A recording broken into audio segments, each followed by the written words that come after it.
The Crysalis Protocol by Diligent Mentions 6729. My name is Jason. If you take anything away from my story, please take away this. It's not a matter of if, but when he will come for you. There is no escape, no solace for mankind. It happened to me.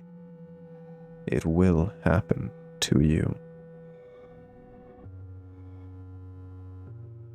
The following account takes place during the days of June 8th through June 10th, 2022. I live in a small town in Ohio.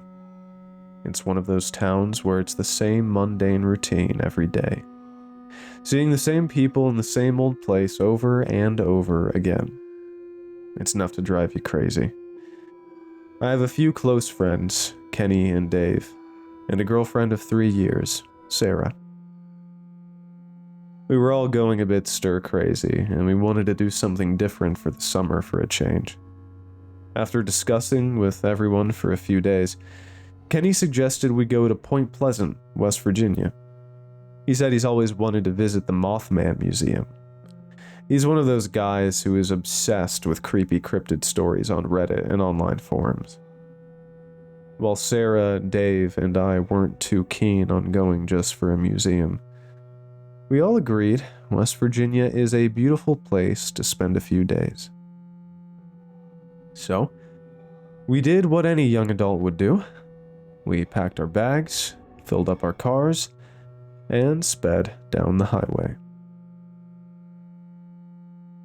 We started our drive at 4 a.m. and arrived at our hotel at about 7 a.m., only stopping for small snacks and the occasional restroom break. When we arrived in Point Pleasant, it was beautiful.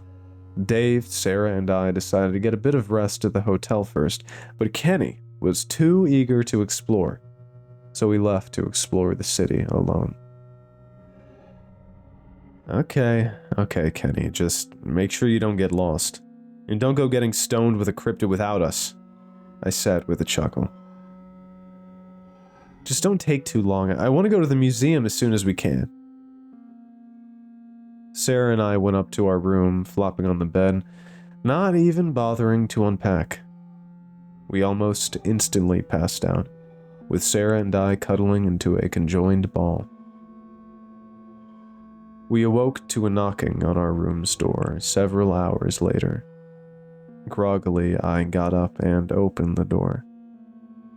It was Dave. Dude, have you heard from Kenny? He still hasn't come back, and he won't answer his phone. We've been asleep this whole time. He probably just got lost and let his phone die. You know how he is, man. Pulling out my phone from my pocket, I checked to see if Kenny had tried to contact me. And to my surprise, I had 4 missed calls and a dozen text messages. I quickly listened to the 4 voicemails. Hey man, I'll be headed back to the hotel soon. You guys really gotta check out this place. The history is really awesome. I quickly became concerned as the voicemails took a much more chilling turn. I could hear a slight panic to Kenny's voice. Hey, so it's starting to get pretty dark, and I don't really know how to get back. Call me back when you get this. I think something weird is going on. I think someone is following me, man. Please call me back. I'm kind of freaking out. I could barely make out what he was saying as a loud static seemed to emanate from the background. But the next message was what unsettled me the most, as Kenny seemed to be calm and very monotoned, almost robotic. Jason, It's peaceful now. What the hell is that about? My phone suddenly rang from an unknown number, a video call. I quickly answer, hoping it was Kenny. Kenny? But what came through wasn't a voice. It was that same static from the voicemails, but louder, sharper, like it was inside my skull instead of in my ear. I jerked the phone away, but the sound didn't stop. It just lingered in the air like a scream echoing across time. Sarah winced and clutched her head behind me. Jason, turn it off! But I couldn't. I couldn't move. My eyes were locked to the phone's screen. The static slowly shifted, pixels warping, melting, until I saw it. 2 glowing red eyes. Kenny's voice whispered over it, distant and hollow. He sees through the dark between stars. He watches the ones who look back. Then the call dropped. The screen went black. I stared at my reflection in the darkened glass, but something about it wasn't right. My reflection blinked a second after I did. June 9th, 1:14 a.m. We contacted the police, but as soon as we said, adult male wandered off, they were already making excuses. He'll turn up. Probably got drunk. Happens all the time. But Dave and I knew something was wrong. We decided to retrace Kenny's steps. His last text mentioned a park. 2 Ndiwi State Park, right near the water where the Ohio and Kanawha rivers meet. Fog rolled off the banks like smoke from a dying fire. Everything felt too quiet. No bugs, no wind, just the sound of our footsteps and something else. A distant fluttering. That's when we found his phone. It was laying perfectly upright on a bench, screen cracked but still recording. The footage showed Kenny's face in darkness, eyes wide, mouth slack. Behind him, something stood in the tree line. Tall, winged. Not quite man, not quite insect. Not even alive in the way we understand it. Then the video cut to static. The same pulsing, high-pitched tone. Dave dropped the phone. He stumbled back, muttering something over and over. He's underneath. He's underneath everything. June 9th, 3 a.m. We barely made it back to the hotel. Sarah was furious, terrified, and begged us to go to the police again. But Dave wasn't speaking anymore. He just kept looking at the TV, which wouldn't turn off. The static on the screen, it wasn't normal. It pulsed in rhythm, like breathing. And if you stared long enough, the shapes behind the noise started to form patterns. Eyes, wings, a tower of flesh made of thousands of broken beings, stitched together by silence and time. That night, I dreamed I was flying. Not with wings, but pulled through the air like a puppet. Above the hotel, above Point Pleasant. Everything below me was wrong.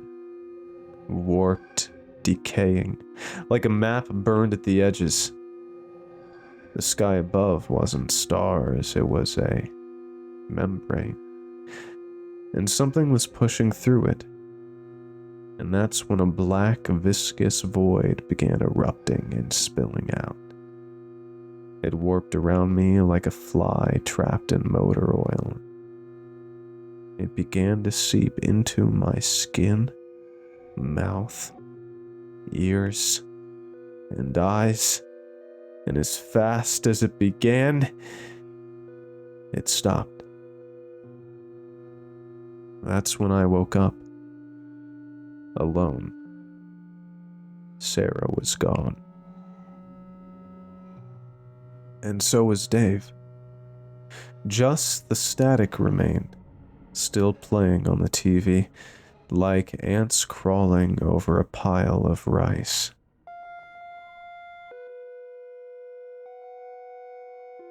June 9th, 7 a.m. I called and called both Dave and Sarah's phones, but was greeted by nothing but voicemail again and again. It was at that moment that panic began to set in. What had they seen in that static? What had Kenny found in that forest? My head was buzzing. And then I noticed it. Sarah's phone left on the nightstand, open and playing a music track. But what was emanating from the speakers wasn't music. It was that same static hum that seemed to pulse and vibrate in my head. I closed it and investigated the phone to see if there was any kind of clue as to where they had went. In the photo album was a picture of the hotel room, a selfie of Sarah in the mirror, a blank stare affixed to her face in pure darkness, and behind her a black shape that stood out inside the void of darkness. Those same red eyes. But they weren't looking at her. They were looking at me, as if it knew I would see the picture. June 9th, 7:45 a.m. Going down to the lobby, I approached the receptionist. Hey, I'm looking for my girlfriend and my friend, the two I checked in with. She looked at me puzzled. Sir, is this some sort of joke? You didn't check in with anyone. You checked in alone, remember? No, that can't be right. I came here with 3 other people. We all came in the same car. Flipping the screen toward me, she showed me the date and time of our arrival, but when I looked closer, there wasn't a single other guest booked with me. Noon. I drove around Point Pleasant, retracing every step, every landmark I could remember, but something was off about the town. Streets I remembered were nowhere to be found.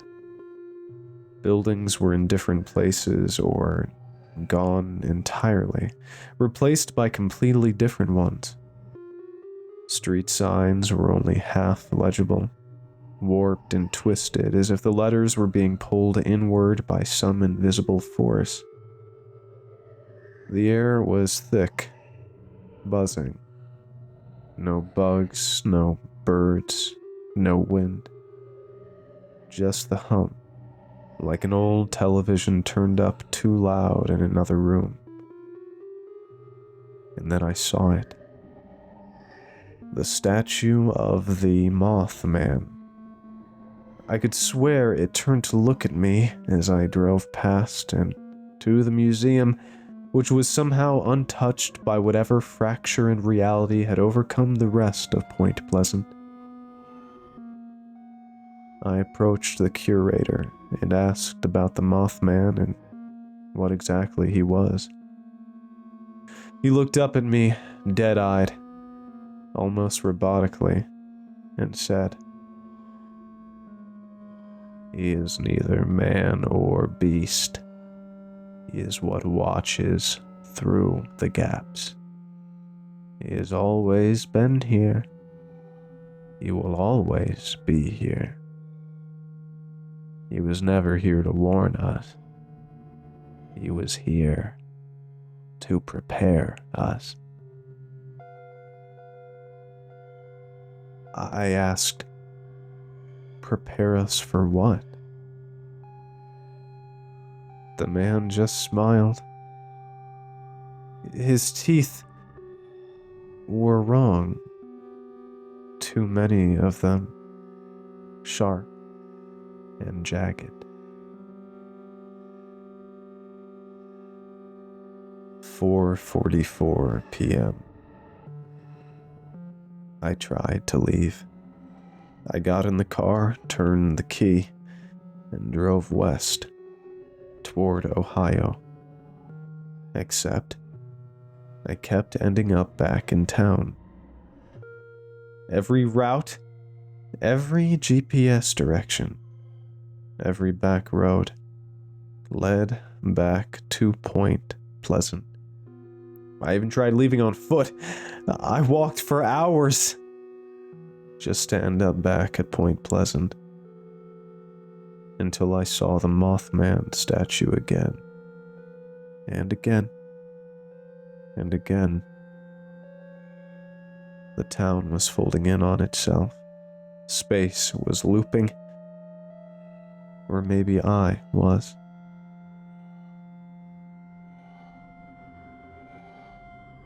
5:26 p.m. I found Kenny. Or what's left of him. He was standing in the middle of the street, facing away, motionless. I called out to him. He turned, but his face was hollow. Not metaphorically. Literally hollow. An endless void of blackness that seemed to bend and warp the matter around him. And there was light pouring out of him. A red, unnatural glow like the inside of a dying star. Like a wound in the fabric of the universe. He said, no, something said through him, "You see now. You remember. You never brought them. They were never real.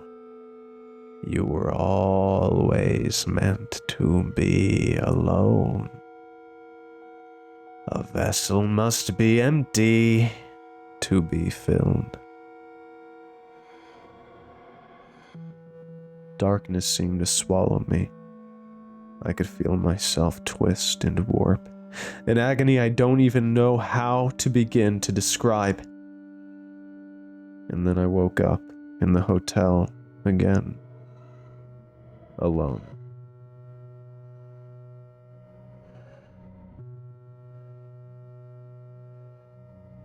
"9 p.m. The static is a constant now. I can feel it wrapping around and inside it now. I feel it writhing inside me like the black void from my dream. Had I really imagined them? Had the delusions of my mind conjured them? How long had I been in Point Pleasant? Was it days or weeks? I had no answers to these questions.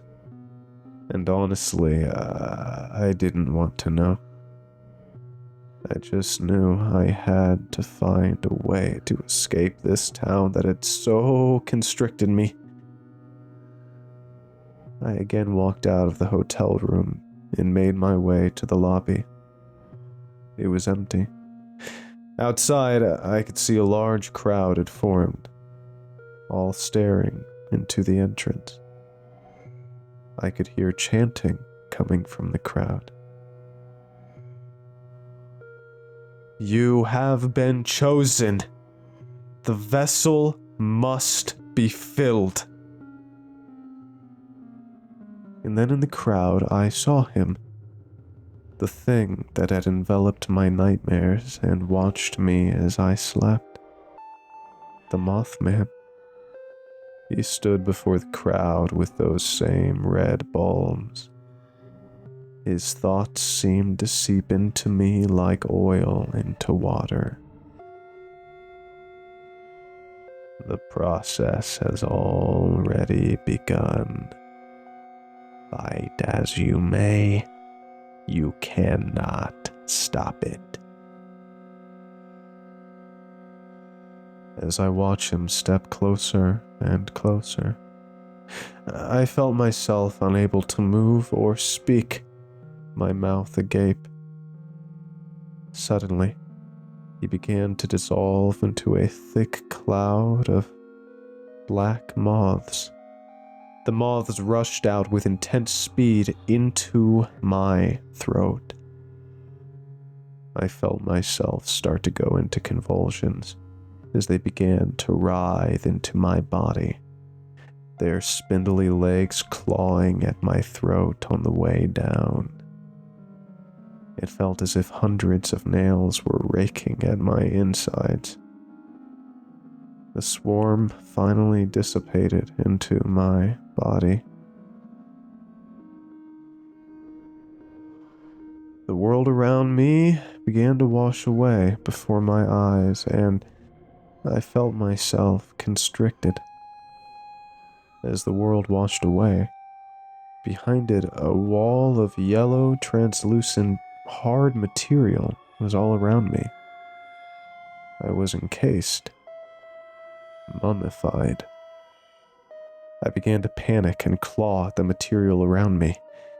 That's when I realized my hands were no longer my hands.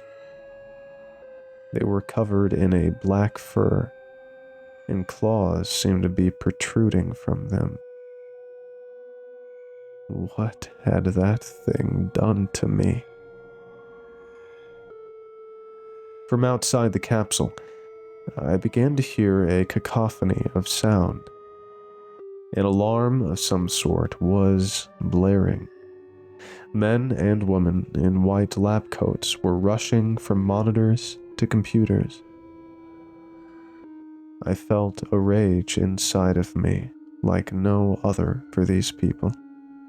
The people that turned me into this abomination. I put all of it into bursting out of the cocoon. Like glass, it shattered around me as I stepped out into the facility. The scientists began to scramble around like ants. I barreled through them as I made my escape. Before I left the room, I caught a glimpse of something on one of the monitors. Project designation: Crysalis Protocol.